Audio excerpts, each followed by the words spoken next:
राधे राधे। नमस्कार भक्तों, सावन के पावन दूसरे सोमवार की आप सभी को हार्दिक शुभकामनाएं। आज की कथा केवल एक बालक की कहानी नहीं है, यह उस अटूट विश्वास की कहानी है जिसके सामने स्वयं मृत्यु को भी अपना मार्ग बदलना पड़ा। तो आइए मन को शांत करके भगवान शिव का स्मरण करें और सुनते हैं महर्षि मार्कंडेय और महादेव की अद्भुत कथा। हर हर महादेव। बहुत प्राचीन समय की बात है। एक घने वन के बीच एक सुंदर आश्रम हुआ करता था। उसी आश्रम में रहते थे महान ऋषि मृकंडु। उनकी पत्नी थी मरुदमती। दोनों ही भगवान शिव के परम भक्त थे। उनके आश्रम में सुबह होते ही वेद मंत्रों की ध्वनि सुनाई देती थी, यज्ञ होते थे, शिवलिंग का अभिषेक होता था और दिन रात महादेव का नाम लिया जाता था। लेकिन इतने धार्मिक जीवन के बावजूद उनके हृदय में एक कमी थी। उनके कोई संतान नहीं थी। समय बीतता गया लेकिन उनकी यह इच्छा पूरी नहीं हुई। आखिर एक दिन दोनों ने निश्चय किया, अब हम अपने जीवन की सारी शक्ति भगवान शिव की तपस्या में लगा देंगे। इसके बाद दोनों ने कठोर तपस्या शुरू कर दी। कभी उपवास, कभी ध्यान, कभी घंटों तक मंत्र जाप और कभी आंखें बंद करके केवल महादेव के स्वरूप का ध्यान। दिन बीते, महीने बीते और फिर कई वर्ष बीत गए। आखिरकार उनकी तपस्या से भगवान शिव प्रसन्न हुए। एक दिन पूरा वातावरण अचानक दिव्य प्रकाश से भर गया। मृकंडुछी ने आंखें खोली तो सामने स्वयं महादेव खड़े थे। ऋषि और उनकी पत्नी भगवान शिव के चरणों में गिर पड़े। महादेव ने कहा, शिवर, तुम्हारी तपस्या ने मुझे प्रसन्न कर दिया है। मांगो, क्या वरदान चाहते हो? मृकंडुछी ने हाथ जोड़कर कहा, प्रभु, हमें एक पुत्र चाहिए। भगवान शिव कुछ क्षण शांत रहे। फिर उन्होंने कहा, तुम्हारे सामने दो विकल्प हैं। पहला, तुम्हें एक ऐसा पुत्र मिलेगा जो अत्यंत बुद्धिमान, तेजस्वी, धर्मात्मा और मेरा परम भक्त होगा, लेकिन उसका जीवन बहुत छोटा होगा। दूसरा, तुम्हें एक ऐसा पुत्र मिलेगा जिसकी आयु लंबी होगी, लेकिन उसमें न विशेष ज्ञान होगा और न धर्म के प्रति रुचि। ऋषि और उनकी पत्नी ने एक दूसरे की ओर देखा। कुछ क्षण बाद उनका निर्णय हो चुका था। उन्होंने कहा, प्रभु, हमें ऐसा पुत्र चाहिए जो छोटा जीवन पाए, लेकिन उस जीवन को आपकी भक्ति और धर्म के लिए समर्पित कर दे। महादेव मुस्कुराए। तथास्तु। कुछ समय बाद उनके घर एक अत्यंत तेजस्वी बालक का जन्म हुआ। उसका नाम रखा गया मार्कंडेय। मार्कंडेय बचपन से ही असाधारण थे। जहां दूसरे बच्चे खेलते थे, वहां मार्कंडेय भगवान शिव की पूजा करते। जहां दूसरे बच्चे संसार की चीजों में आनंद खोजते थे, वहां उनका मन शिव भक्ति में लगा रहता। वह अपने माता पिता की सेवा करते, वेदों का अध्ययन करते और प्रतिदिन शिवलिंग पर जल चढ़ाते। लेकिन उनके माता पिता के हृदय में एक रहस्य छिपा था। उन्हें पता था कि उनके पुत्र का जीवन बहुत छोटा है। समय किसी के लिए नहीं रुकता। मार्कंडेय बड़े होते गए और फिर वो दिन भी करीब आने लगा जिससे उनके माता पिता सबसे अधिक डरते थे। मार्कंडेय की 16वीं वर्ष की आयु। जैसे जैसे वह दिन नजदीक आता गया, माता पिता की आंखों में चिंता बढ़ती गई। लेकिन मार्कंडेय के चेहरे पर कोई भय नहीं था। उन्हें जब अपने जीवन की सच्चाई पता चली, तब भी उन्होंने मृत्यु से डरने के बजाय भगवान शिव की शरण लेने का निर्णय किया। निर्धारित दिन की सुबह उन्होंने स्नान किया, स्वच्छ वस्त्र धारण किए और भगवान शिव के सामने बैठ गए। उन्होंने शिवलिंग पर जल चढ़ाया, बेलपत्र अर्पित किए और फिर आंखें बंद करके जाप करने लगे। नमः शिवाय, नमः शिवाय, नमः शिवाय। उनका मन पूरी तरह महादेव में लीन हो चुका था।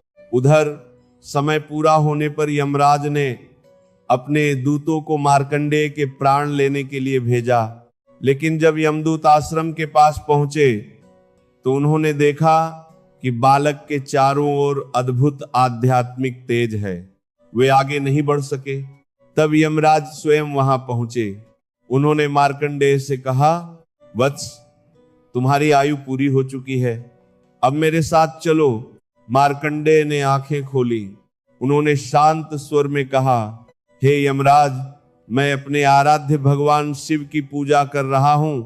जब तक मेरी पूजा पूरी नहीं होती मैं उनके चरणों को नहीं छोड़ सकता। यमराज ने अपना पाश फेंका, लेकिन मार्कंडेय उस समय शिवलिंग से लिपटे हुए थे। पाश मार्कंडेय के साथ शिवलिंग के चारों ओर भी जा पड़ा और तभी अचानक पूरा वातावरण बदल गया। धरती कांप उठी, आकाश में तेज गर्जना होने लगी, दिशाओं में डमरू की गूंज सुनाई देने लगी। शिवलिंग से एक प्रचंड दिव्य प्रकाश निकला और उस प्रकाश के बीच स्वयं महादेव प्रकट हो गए। उनका स्वरूप इतना तेजस्वी और रौद्र था कि यमराज भी हाथ जोड़कर खड़े हो गए।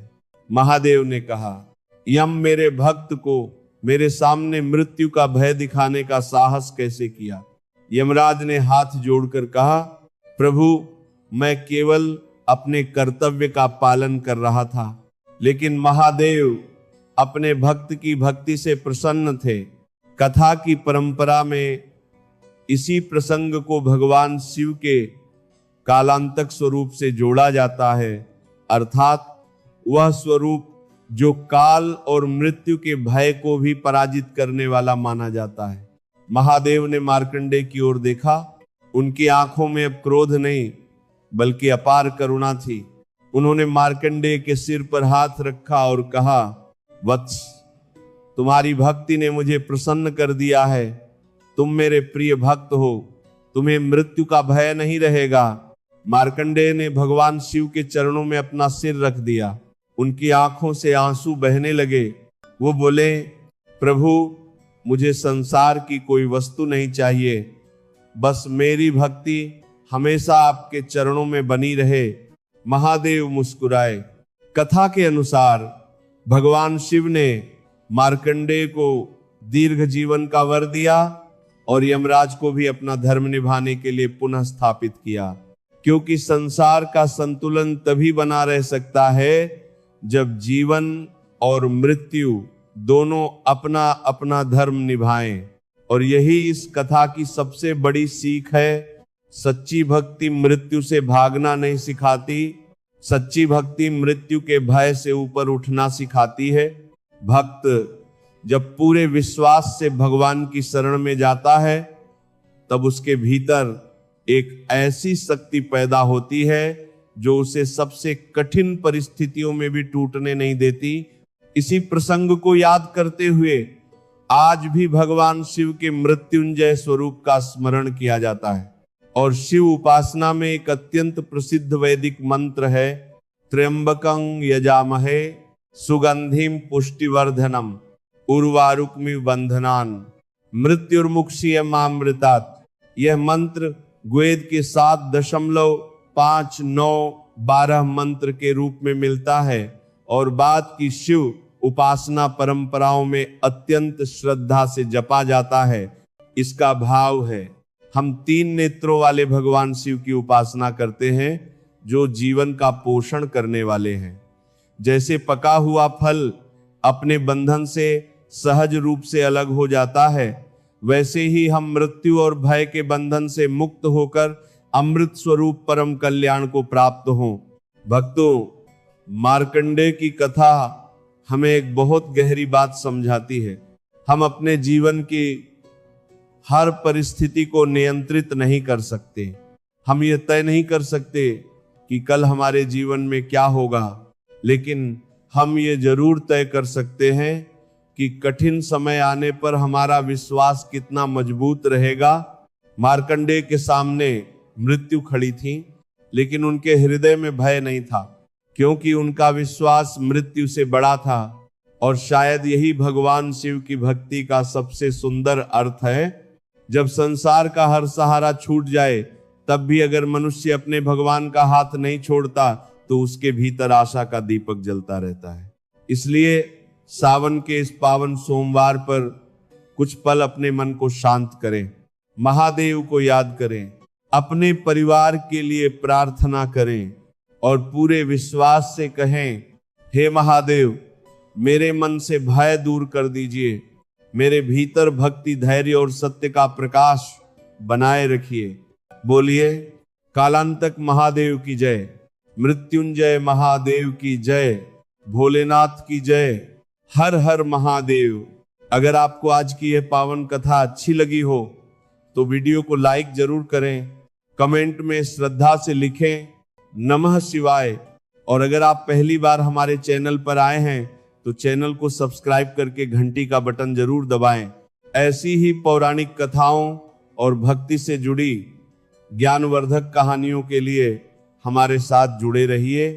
हर हर महादेव। राधे राधे।